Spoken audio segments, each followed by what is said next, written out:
pakar virus, dokter. Tadi yang saya katakan, benarkah virus ini bisa bertahan di udara selama 3 jam? Asumsi bahwa dia bisa bertahan di udara dan ngambang-ngambang di mana-mana selama 3 jam, itu sama sekali salah. Oke. Virus itu perlu media untuk bisa bertahan hidup ya. Karena virus itu tidak akan bisa memperbanyak diri di luar tubuh. Kalau masuk ke dalam tubuh, baru nanti bisa memperbanyak diri jadi banyak gitu. Kalau di luar dia nggak bisa, tapi dia perlu media. Nah, medianya yang paling cocok buat virus COVID-19 itu apa? Adalah di droplet. Droplet itu butiran-butiran air yang keluar pada saat ada seseorang yang terinfeksi, kemudian dia bersin dan menyembur. Nah, berarti dia hanya bisa hidup di dropletnya itu. Dan droplet itu akan menyebar dalam jarak ya sebatas radius itu aja 1–1,5 meter. Kalau dia ada di 2 meter, ya dia tidak. Itu sebabnya konsep awal kenapa kita harus memberi jarak. Kenapa? Kontak dekat ya. Iya, supaya kalau misalnya ada yang sakit terus kemudian bersin, tidak nular ke orang yang di dekatnya, kan gitu. Nah, yang lain lagi, kalau kita mau supaya lebih aman lagi, nah yang sakit ya sebaiknya nggak usah main-main keluar, di rumah saja, terus minum vitamin, disehatkan. Nanti kalau udah sembuh baru keluar. Kenapa? Supaya bisa meningkatkan kekebalannya di rumah dan juga tidak membahayakan orang lain. Baik, soal penularan virus ini, itu apa saja yang bisa ditularkan dalam arti, apakah kita ketika kena virus di tangan lalu memegang mata, hidung atau rambut begitu, Dok? Sekali lagi, virus selalu butuh media untuk bertahan hidup.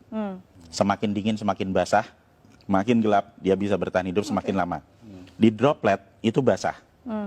Nah, kalau misalnya katakanlah saya ada di dekat sini, kemudian saya bersin misalnya, saya bersin.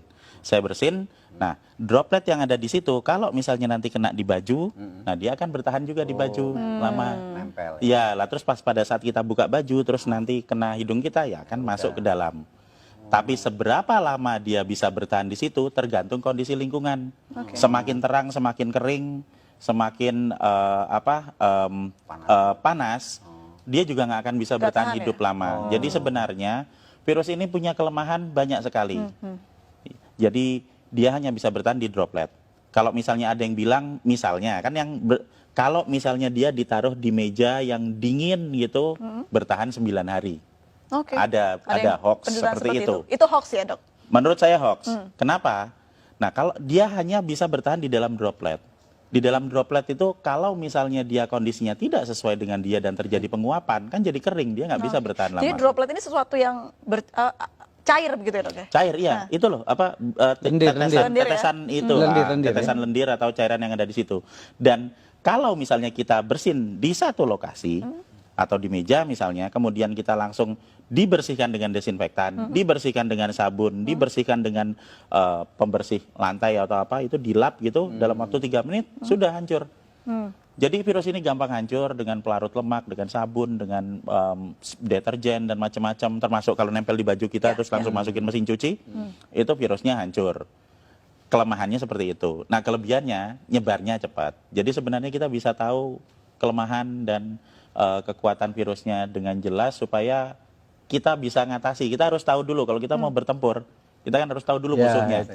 Kalau kita tidak tahu musuh kita apa, yang terjadi apa? Kita cuma ketakutan aja. Wah, nanti kena, saya sekarang kena, besok mati, ya enggak lah. Kalau dari segi virusnya atau ya faktor dia bisa tumbuh begitu, apakah benda yang dia hinggapi begitu ya, Dok ya, itu mempengaruhi juga si virus ini bertahan hidup begitu, seperti di plastik berbeda dengan di kayu mungkin? Iya, semakin dingin dia bisa bertahan hidup semakin lama. Tapi permasalahannya di sini adalah bukan seberapa lama dia bisa ada di situ, seberapa ingin kita dia hidup. Seberapa kita ingin supaya virus itu tetap hidup.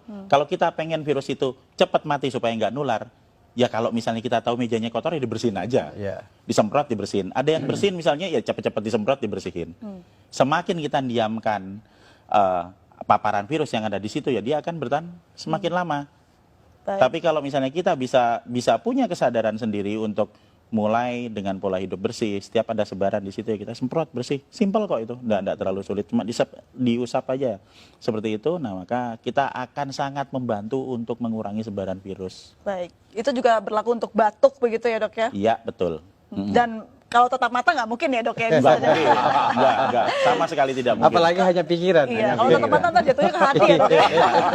Makanya halu baik, itu, ya, halu. halu. Kalau bicara soal bagaimana dampak negatif dari virus ini, apa dampak yang paling buruk bisa dihasilkan dari virus ini dok? Jadi kita akan kembali lagi ke sifat virus. Virus ini pertama, cepat menyebar. Jadi dia akan sangat mudah beradaptasi, bisa menempel di saluran pernapasan manusia. Yang kedua, fatality rate-nya tidak besar. Ini kita bisa lihat dari hasil statistik dimanapun di seluruh dunia, bahwa masih selalu akan ada 97% orang yang recovery. Jadi kalau dari 100% populasi ada 3% yang masuk ke fatality rate, dan 97% itu dia bisa Ya. pulih dan juga bisa masih tetap sehat. Ini yang terjadi di pasien nomor 1, 2, 3. Ingat toh waktu di Ya, Depok ya. itu? Jadi tanggal 29 Februari dinyatakan positif. Benar toh? Terus dirawat di rumah sakit selama 16 hari. Dan kemarin mereka semua pulang dalam kondisi sehat. Dan berubah jadi negatif.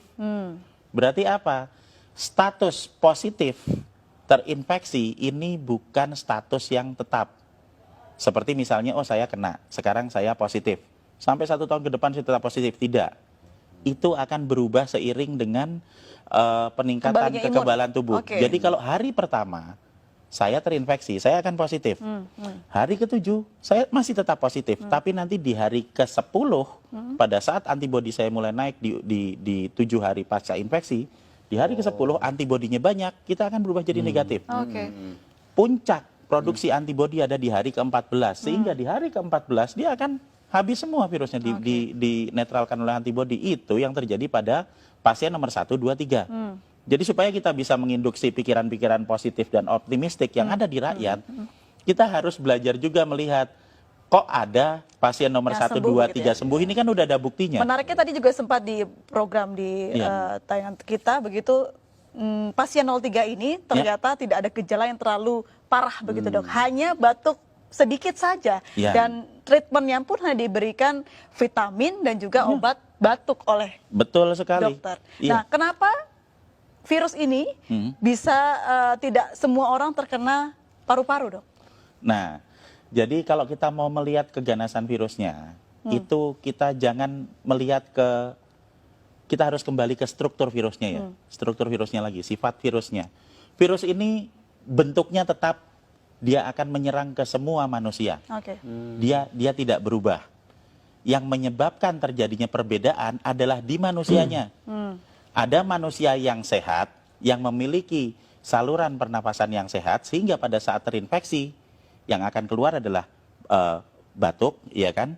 Kemudian nanti bersin, pilek, kemudian dia demam, sampai paling 5 hari. Dan kemudian di hari ke-7 dia akan mengalami recovery. Oke. Dan di hari ke-14 dia full sembuh, persis seperti pasien nomor 1, 2, 3.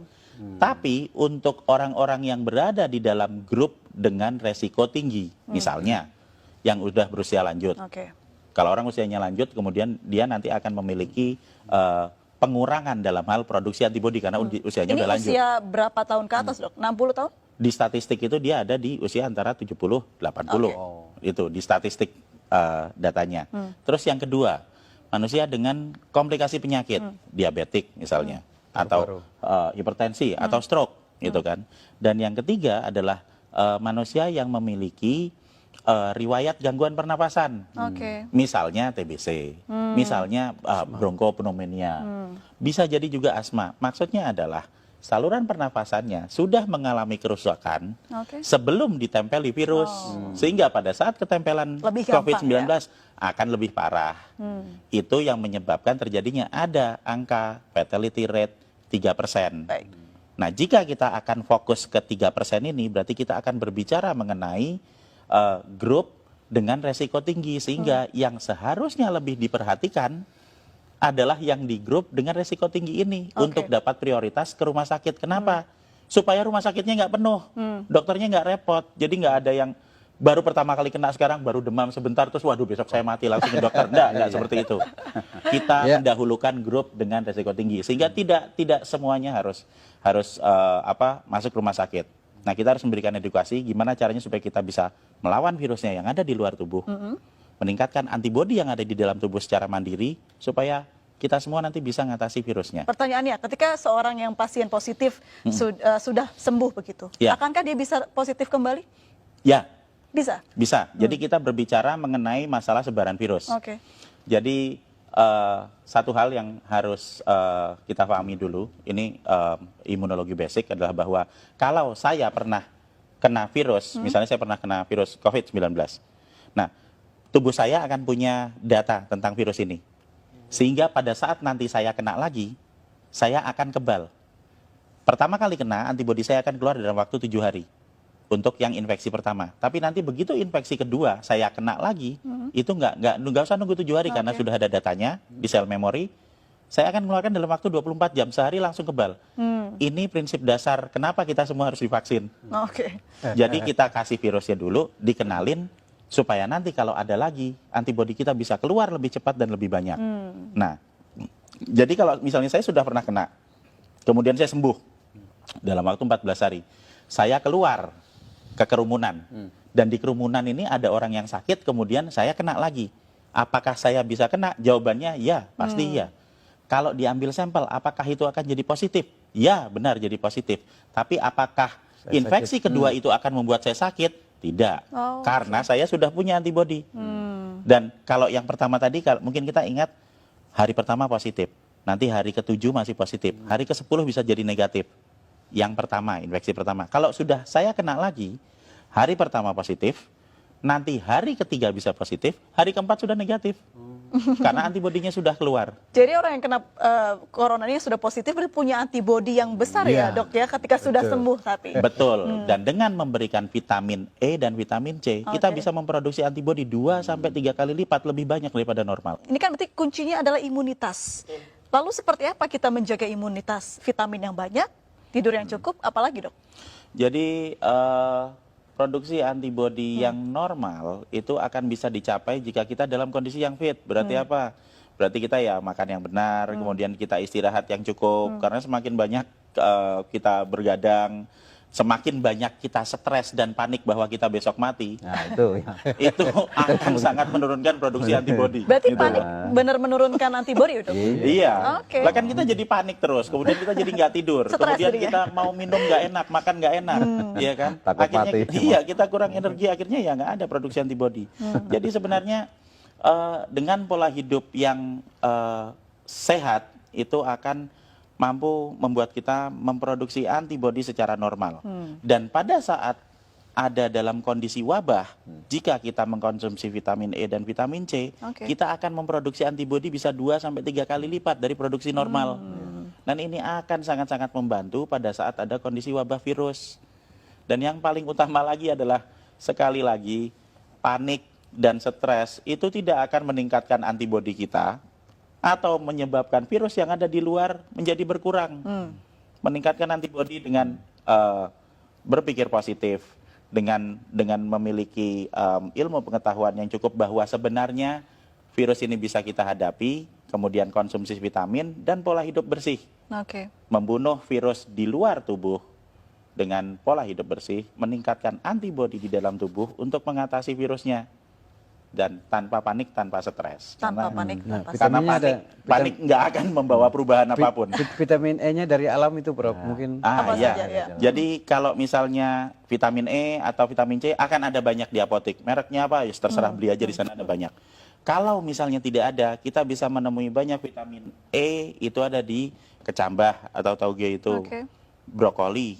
Kemudian ada di daun kelor, itu vitamin E-nya cukup banyak. Sementara vitamin C ya biasa ada di jeruk, ada di tomat, bahkan cabai itu vitamin C-nya cukup tinggi. Jadi jika kita bisa membeli yang dari apotek yang sudah diekstrak itu ya alhamdulillah. Kalau tidak bisa, apa yang ada di alam bisa kita pakai untuk meningkatkan kekebalan kita. Semua orang, semua penduduk bisa meningkatkan produksi antibodi dan semua orang berhak untuk hidup sehat. Kalau obat tradisional yang sudah banyak dilakukan dibuat masyarakat sampai harga jahe naik begitu dok, apakah itu bisa untuk mengebalkan daya tahan tubuh? Jadi yang jamu, kemudian yang empon-empon dan temulawak itu bisa dipakai untuk meningkatkan stamina tubuh kita. Stamina. Ya, jadi kalau stamina tubuh kita lebih fit, kemudian Waduh, kita ya. bisa lebih sehat, produksi antibodinya akan lebih bagus, tapi tidak secara langsung berpengaruh terhadap virus atau berpengaruh terhadap peningkatan antibodi. Ya. Kalau mau yang langsung berpengaruh terhadap peningkatan antibodi, ya ditambah vitamin. Jadi vitamin E, vitamin C bagus. Vitamin E, vitamin C sambil minum jamu itu tambah bagus lagi. Oke. Iya. Baik, kalau dilihat dari mungkin ciri-ciri virusnya, bisa bertahan lama di cuaca apa ini dok? Apakah cuaca di Indonesia yang mulai memasuki musim kemarau bisa membantu gitu? Oke, hampir sebagian besar kuman itu senang dengan tempat dengan 3 syarat, gelap, basah, dan dingin. Semakin basah, semakin gelap, semakin dingin, itu dia akan bisa bertahan hidup semakin lama di situ. Oke. Jadi kita harus menyesuaikan dengan kebutuhan virusnya. Kalau kita ingin virus itu tidak ada di lokasi kita, ya kita bikin tempatnya yang terang, yang panas, ya kan, kemudian yang kering. 3 syarat itu terpenuhi, virus itu akan lebih cepat hancur. Kira-kira berapa bulan virus ini akan berlalu? Perkiraan saya, mungkin kita belajar melihat dari Wuhan. Wuhan dia mulai 2019 berarti Desember, Januari, Februari, Maret, dia 3 bulan. Berarti ya mungkin kita akan paling lama 3 bulan. Tapi dengan kondisi di negara kita yang tropis, sinar ultravioletnya banyak, mungkin kita bisa jadi lebih cepat dan akan lebih cepat lagi kalau semua masyarakat mau bersama-sama memulai pola hidup bersih. Ya, ini kuncinya ya. Iya, karena virus itu kan dia akan hidup di lingkungan, bukan cuma di dalam tubuh kita doang, ada yang di dalam tubuh, ada yang di luar tubuh. Kalau semua orang, semua rakyat kita mulai pola hidup bersih, mulai bersihin tangan, mulai untuk menjaga jarak. Kalau kita tahu resikonya, orang yang sakit ya jangan keluar, di rumah aja dulu. Kemudian kita sering bersih-bersih rumah, sering ngepel rumah. Kalau kita pulang ada baju, langsung masukin cucian. Itu akan mempercepat pemulihan negara kita. Jadi kita tidak bisa bekerja sendiri, kita harus bekerja bersama-sama. Supaya apa? Supaya nanti wabah ini bisa cepat selesai dan semua orang bisa cepat sembuh. Dan sesudah itu nanti mungkin 3-4 minggu lagi kita bisa ketawa bersama-sama. Berarti tingkatkan imunitas dan jaga pola bersih hidup sehat begitu ya dok ya. Baik, rupanya sekurang kita harus berbincang ini begitu ya, tapi waktu juga yang harus memisahkan kita. Baik, terima kasih dokter, terima kasih Pak Trubus, terima kasih Pak Bahtiar sudah berbincang bersama kami pemirsa. Demikianlah Indonesia Bicara malam hari ini. Saya Aprilia Putri pamit dan sampai jumpa.